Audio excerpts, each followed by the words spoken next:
I think I know someone who needs to hear this. It's you. Yeah, you. Welcome back. Thank you for being here with me again. I am enjoying sharing this space. It's taking me some time to adapt, but I will say it's been super fun. So, today's episode,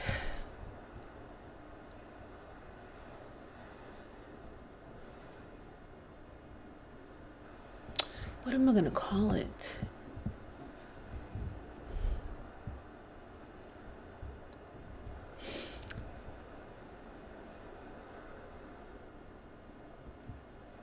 Today's episode is going to be called Doppelgänger.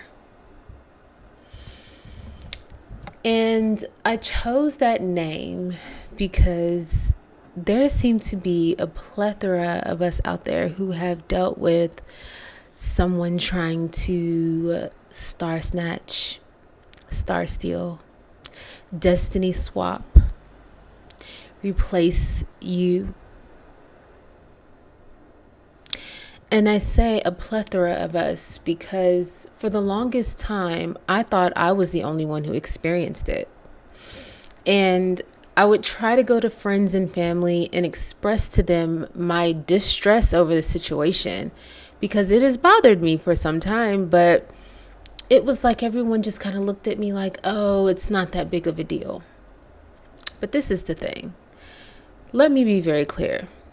When you have someone trying to be you, and not only just somebody trying to be you, look like you, when you have someone trying to mimic your stance in life and siphon your energy through your child, it's something completely different.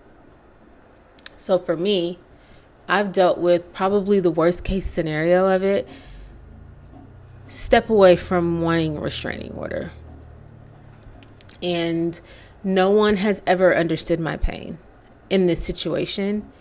So I was on Threads and I've been channeling some deep energy lately where it can't stay in there anymore. It has to come out. And because it's been coming out, it's been flooding out in droves.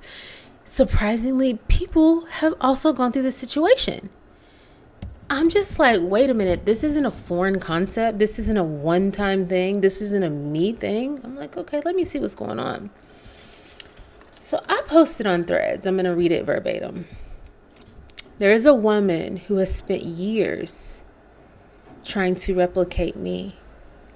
I have never spoke on it publicly, but I think it's time to do an episode on the psychological thought patterns of women who want to embody your very essence, and the men who choose them as your replacement when they can't have you. Now, for me, this situation stems from who I have a child with. I have one son, beautiful, beautiful young man. And I met this guy in high school. I was a virgin, so I was very young. I was very green, I was very naive, and I was very inexperienced. And upon meeting him, I'm always like, let me get something out first of all. I'm gonna always tell what I did wrong, where I went wrong. Like, I'm a very transparent person, and I'm not one that's just gonna tell one side of the story. I need to tell the whole story. So, when I met my son's father, I was getting into a fight at school. I was 16, 16, I don't know, one or two. I was getting into a fight. A girl came up in the lunch line and just hit me for no reason, out of nowhere.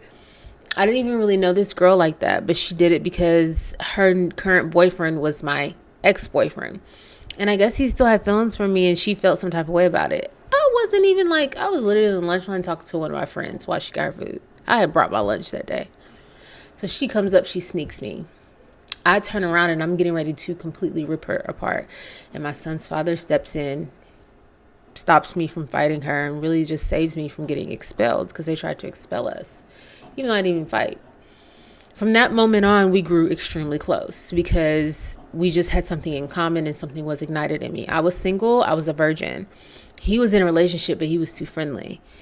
And we built a friendship, and eventually he ended up leaving his girlfriend and getting with me. And from that, things escalated. Obviously, we have a child together. I didn't have my son until I was 21. I had him 8 days before my 21st birthday. And we broke up after dating for like a year and a half. And it was a complete shit show. He showed me who he was from the very jump. Everything was always very manipulative. Everything was always doing everything that he could have made me jealous. It was always something about another woman, always with him. It was never just him and I. It was always an ex in the picture. And that air around him caused me to act out, because for women that don't understand what a man, the type of table that he builds is what product you're going to put on the table. And men don't like to admit that. And vice versa. What type of product you bring to the table just might be the type of table that man builds. So it's because it takes two to tango. Whole relationship was toxic. We had obviously some decent moments, but overall, horrible experience. I give it a 1-star review. So, because I was a virgin, I felt guilty, and I felt like God was forcing me to be with this man. I didn't want to leave him. I thought I was going to go to hell if I stayed with him. Like, literally in my mind, I was like, I have to stay with this man because I done gave him my virginity. So we go to college. He goes to college first, a year before me. I go to college a year after him. And we're on campus. He goes to college an hour away from where we lived. And it was actually in my original hometown. So I'd have family there, and I would go there to visit him. One day I'm on campus and I'm staying in his dorm with him, and he introduces me to this woman. She puts her hand out, shakes my hand, and I look at her. There it goes. When I look at her, she introduces herself. She's like, "Oh, I'm his new friend," or he's like, "This is my new friend," or whatever. And at the time, they would go up like to the second or third floor and watch Heroes with Hayden Panettiere. And on Wednesdays, I remember my anxiety would be so bad because I knew that were the times that he would be spending with this friend group that included her, herself, and Irene. So, the minute I met her, the minute I knew it was going to be a problem. Her first name is my middle name. And it got to a place where my friends, because I have friends and family that lived in this city, they would call me and be like, "Hey, we saw you on campus." And I'll be like, "That's not me." And it got to a place where it was like, one of our mutual friends would call me and be like, "Yo, she's been on your Facebook page. She's trying to do her makeup like you." Then it got to a place where it was like, him and I broke up. It got so bad that they ended up getting together. And I'm thinking to myself, you introduced me to her as your friend. Then she introduced herself as your friend. And then within a couple of months, you're breaking up with me to be with her. Because why? She's more accessible, because she's a doormat, because she doesn't require anything, because she's easier. She's an easier version of me. I was heartbroken, completely shattered. And I remember the feeling of just disgust of like, this man has always purposely done things to try to make me jealous, and me not realizing that it's really perpetrating. Because when people do things directly to you, on purpose to you, that is because that's how you make them feel. So it got really, really bad. It got so bad. I mean, if I cut my hair, she would cut her hair. If I got braids, she would get braids. If I went blonde, she would go blonde. I mean, I went from black hair to a shaved head. I went from black hair to a pixie cut after I had the baby, to a shaved head, to blonde, and hers is the same succession. Got braids, she got braids. Locked my hair. Guess who has locks now? I say all that to say this. It got so bad to the point where I had moved away. And after I moved away, I wanted him to help with our son. He didn't have a job at the time. So I was like, hey, if you can come, move here. It's a big city. You can flourish, find you new work or whatever. You don't have anything holding you back. Come help. He comes to help. I guess he assumed that we were going to work something out, but he's always been a terrible boyfriend. So I don't know why you thought coming to help with your child and starting over in a new city meant that you were going to get me. This isn't a package deal. You're a father and that's it to me. So with him being pissed off about that, we went through a lot of back and forth. And then eventually, maybe a year later, he moves this girl down. Of all people, I'm like, there's a million people in the world. You always have to choose the worst case scenario. Moves the girl into the apartment that I gave him. And they're living in a 1-bedroom apartment with my son, her son, because him and I are at it. Like nails on the cross at it. The whole time she's been around my son, and this has been basically his whole life, there's no family pictures. She's never bought my son anything significant as far as like a gift. She's not ever been like a real mother figure. She consistently, any time he would go out of town and leave our son home, instead of leaving him with his mother, he would leave our son with her. And if I reached out to her to try to contact her and call and say, hey, you need to contact me, bring me my son, she would block me. She would blatantly block me. Even in the times that I attempted to like, hey, let's go to the park. And this was before they had any kids together. One time we went to the park together just to try to be like, I need to get to know you to tell you what to feed my child. Keep me in the loop when I'm not there, if I'm at work. And he threatened me because I wanted to try to maintain some sort of contact with this woman. Because that would eliminate the illusion that I still wanted him. And that's the only way he wanted it to be, but it was a lie. It was an illusion. I don't want you. I haven't wanted you since probably before I got pregnant. So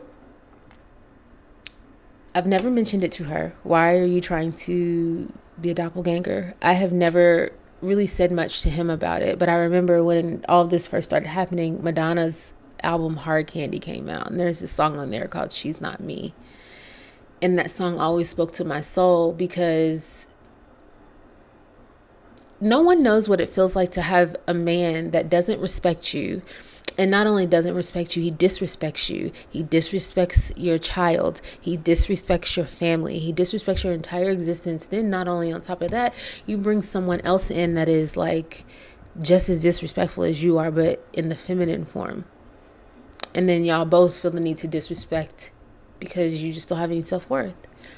And then on top of that, why are you disrespecting? Because you're jealous anyways. So when I posted this thing on Threads, over 200 people were like, it's happened to me too, it's happened to me too, it's happened to me too. And it just baffles me how there are women out there that will try to be you. And there was one particular young lady that reached out to me and she's like, hey, I really would like to talk about my story. So we spoke. And she told me her story, and her story was so similar to mine, it was almost scary. And hearing her story and hearing how fearful it had made her, what I realized is like, when someone tries to imitate you, when someone tries to mimic you on an unhealthy level, it forces you into a corner that's almost surrounded with fear because you know that anything you do, that person is going to copy. So follow me. In business, if Coca-Cola does the same thing as Pepsi, say if Coca-Cola changed their logo to be blue like Pepsi, they taste the same already. It's a little different, but they're both brown. They're both fizzy. They're both a cola. If Coca-Cola changed from red to blue, Pepsi would sue, right? That's mine. I built that. I took time with that. I cultivated that. This is my gift from God. This is my creativity. This is my personality. I did the work for this, not you. And you think you can just come in here and try to steal my life? It's such a dangerous territory. Psychologically, it makes you wonder, where are these people at mentally? And if anything actually exists up there. Not one time has this woman ever tried to just be a stand up individual and say, hey, I've got your son, or hey, just be normal. You have my child. Be fucking normal. Have some respect. It's always this nasty, catty energy. And then on top of it being nasty and catty, like, you hating and you jocking. It's a shame that women go through this. And my advice to women that have dealt with this is, do you at a massive level. Go harder at an extreme extent. You know why? Because they can't keep up. And this is what I told the young lady yesterday. If they needed the mold, if they need the mold, that means they don't have one. Because they can't keep up. They don't know who they are. That's why they need a mold, and they need something to attach to. It's a very succubus energy. And what it can do to you if you're not confident and you're not strong and you don't push through, it'll force you into a corner to be non-existent yourself, because you feel almost like this sense of shame. But it's like, why am I feeling shameful when this is not my actions? Someone else is acting like they're me. Someone else wants my life. It's a reverse psychology, and this is what's called siphoning, energy siphoning. This is what's called destiny swapping. But when you are aware of things of this nature and to this multitude, you have the ability to stop it in its tracks. And that's exactly why I'm having this conversation right now, is because this has been going on for 17 years for me. 17 years. And I've never said a public word about it, period. But the fact of the matter is, it exists. And I think in my mind, like I've said so many times before, for me, if I don't talk about something a lot of times, I'm able to act like it doesn't exist. If I talk about it, guess what? It's now real. And now this is really real. This is really real. Because I'm talking about it, but guess what? It's not on the inside anymore. It's on the outside, because it doesn't belong to me. So it can't stay over here.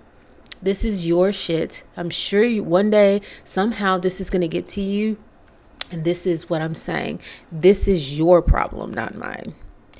Because a woman doesn't have a personality, that's your problem, not mine. Because you're a doormat and I'm not, that's your problem, not mine. Because you don't know how to find your way in life and you want to siphon someone else's energy and use their child, that's your problem, not mine. I am not moving through life anymore being ashamed of other people's actions that don't have anything to do with me or my life. That's how it's going to go from now on. Yes, this is controversial. But people that don't think life is like a real Tyler Perry movie, you're sadly freaking mistaken. Life is literally about love and war. And people will do anything for position and power. But I'm not losing my position over nobody at all. I'm going to always come for what's mine, because guess what? It's mine. I can speak on it because it's mine. This is my story. If you didn't want to be a part of my story, and if you don't want to look like a goofy, then you better act like a geek. Quit acting silly and get mad when someone calls you out. And it's a shame that even to this day, this woman still acts like this. We're 17 years later. 17 years later. I had a child with my son's father. She waited 7-8 years later. Now they have 2 kids. And the strangest thing is, I'm going to spare you. I'm not even going to go there. I'm not going to go there. Because my son might see this video, and I apologize to him right now, honey. If you ever have to see this, I'm sorry. But this is the truth. This is the truth. I wouldn't be putting it out there. There are very, very true things that go on behind closed doors, and people don't want to talk about that backstory. But the backstory is what makes up those facts. If you don't want people to talk about the shit you do, then don't do this. You do. It's easy. So, I'm going to leave this there. I released it. I'm proud of myself.